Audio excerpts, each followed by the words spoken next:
Bienvenue dans BABA Bancaire, votre nouvelle série d'éducation bancaire et de gestion des finances personnelles. La thématique aujourd'hui, c'est compte courant vs compte épargne. On retrouve des tips juste après le générique. Allahu Akbar. Tu hi meri Maula, tu hi meri Maula. Allah, tu hi meri Maula, tu hi meri Maula. Allah, tu hi meri Maula, tu hi meri Maula. Allah, tu hi meri Maula, tu hi meri Maula. Subhanallah. Aujourd'hui, on va parler de compte courant et j'ai mis VS, mais il n'y a pas de VS, il n'y a pas de contre et de compte épargne. J'essaie de faire le plus simple possible, effectivement, d'une banque à une autre. Il y a des choses qui peuvent différencier au niveau des prix ou de la manière de faire. Les choses seront mensuelles, il y a des choses qui se payeront tous les 2 mois, les choses seront annuelles, les choses seront plus élevées, il y a des choses, voilà. J'essaie de faire le plus simple possible, le plus clair possible avec des chiffrons, etc. Voilà. Donc, il y a le compte courant. Quand on arrive en banque, on ouvre un compte. Eh ben, on appelle ça le compte courant. C'est là où il y aura tout ce qui est... avec ce compte courant, sera rattaché du coup un RIB qu'on appelle relevé d'identité bancaire qui va permettre d'identifier ton compte, le numéro de ton compte, qui est ton compte, le nom de ton compte en fait tout simplement, et une carte bancaire qui va te permettre à toi de retirer de l'argent. Comme j'ai dit, on simplifie parce qu'il y a vraiment des cartes, c'est juste pour des retraits par exemple, et tu peux avoir d'autres cartes qui est retrait, paiement, etc. Donc voilà, on va dire une carte qui fait les deux, qui fait paiement et retrait, donc qui va te permettre de retirer de l'argent et qui va aussi te permettre de faire des paiements sur internet ou de faire des paiements quand tu sors au restaurant, etc. Enfin, à l'extérieur quoi. Voilà. Et ben, et il y a aussi des assurances de compte. Voilà. Donc, ce compte courant, comme je l'ai dit, indiqué, on t'ouvre ton compte courant avec ta carte bancaire et avec ton RIB. Ton RIB, tu vas pouvoir le donner à différents organismes dont tu vas profiter des services, comme exemple un opérateur téléphonique. Tu as un forfait, ok, tu as, je sais pas moi, 20 euros, appel illimité, SMS illimité, Internet, enfin ce que tu veux, voilà, dans ton forfait. Et ben pour pouvoir le payer chaque mois, on est toujours dans le plus simple parce que je parle de RIB.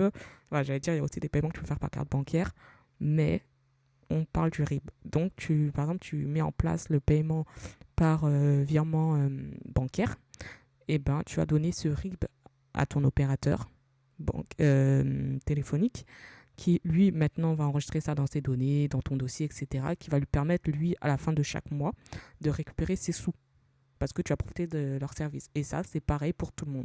Chaque service que tu vas utiliser dans chaque organisme et que tu vas mettre virement mensuel en place, tu vas donner ce RIB, ce relevé d'identité bancaire qui est relié et rattaché à ton compte courant pour tout simplement payer les services que tu as consommés. Voilà.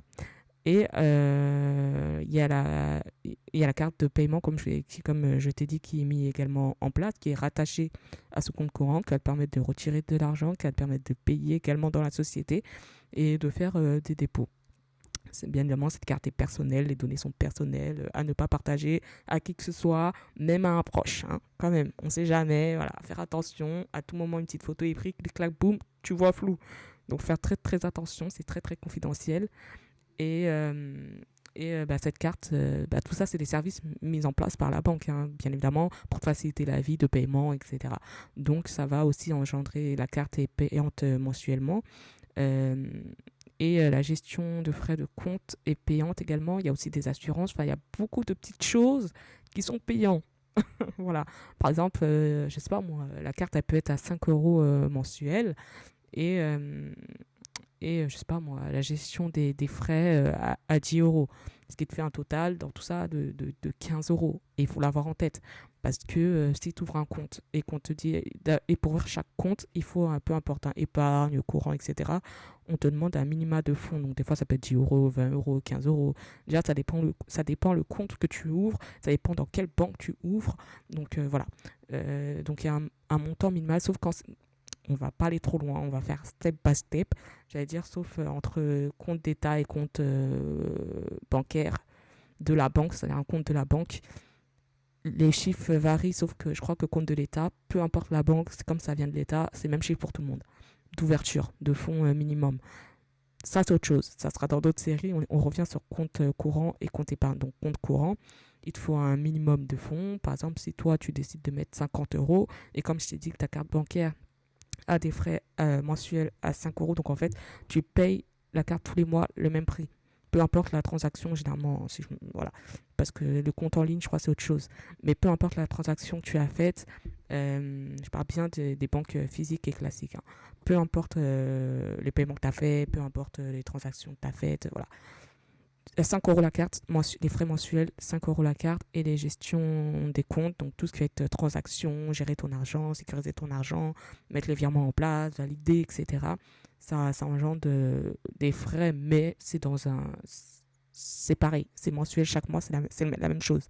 Donc si par exemple, toi, ta gestion bancaire, j'invente un chiffre, c'est peut-être pas ça, mais c'est, je sais pas moi, 10 euros. Comme j'ai dit, 10 plus 5, ça fait 15. Et toi, tu as déposé 50 euros à l'ouverture minimum pour ouvrir ton compte. Quand tu as regardé ton solde, ne sois pas étonné de voir que ton 50 euros n'apparaît plus. Voilà, tu vas descendre à 35 euros parce qu'ils ont déjà retiré les frais de la carte et les frais de la gestion bancaire, assurance et tout ça. Voilà, donc tu seras à 35 euros. Et en fait, ainsi de suite, ça sera toujours comme ça.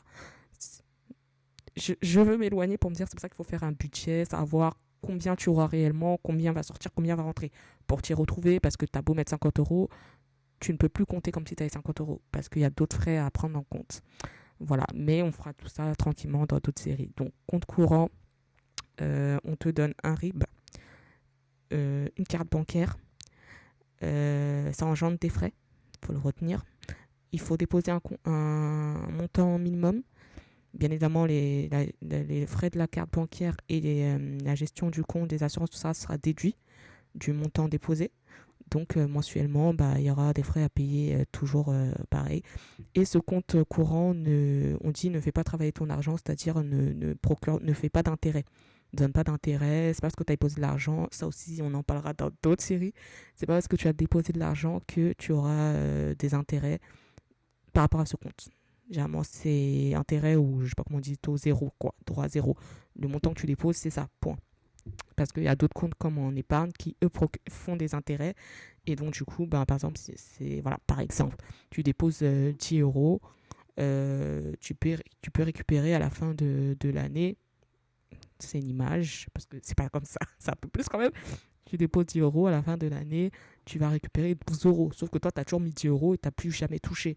Mais comme il y a un intérêt, je ne pourrais pas vous dire les pourcentages, par contre là, oubliez-moi.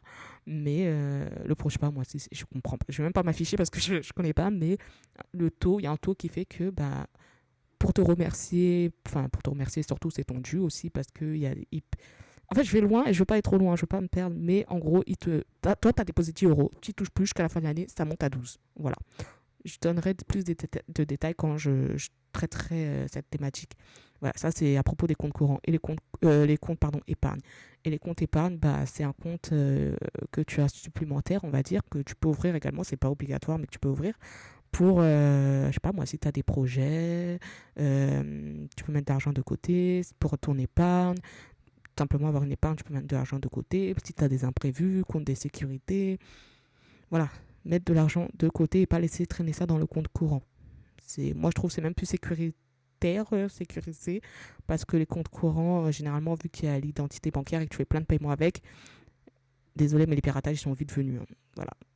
Voilà, c'est vite venu. Donc, pour pas tout perdre et commencer à avoir peur, aller avec devant la banque paniquer, c'est mieux de disperser un peu partout. Comme ça, bon, tu cours vers la banque pour qu'on te rembourse tes sous.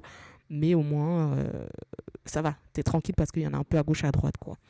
Donc, voilà, le compte épargne et le compte courant.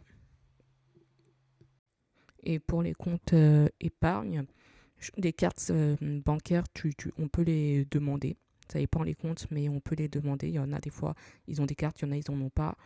Franchement, quand il n'y en a pas, moi, je conseillerais de pas forcément demander parce que tu as déjà ta carte. Tu fais des virements et tu payes, quoi, en fait, tout simplement.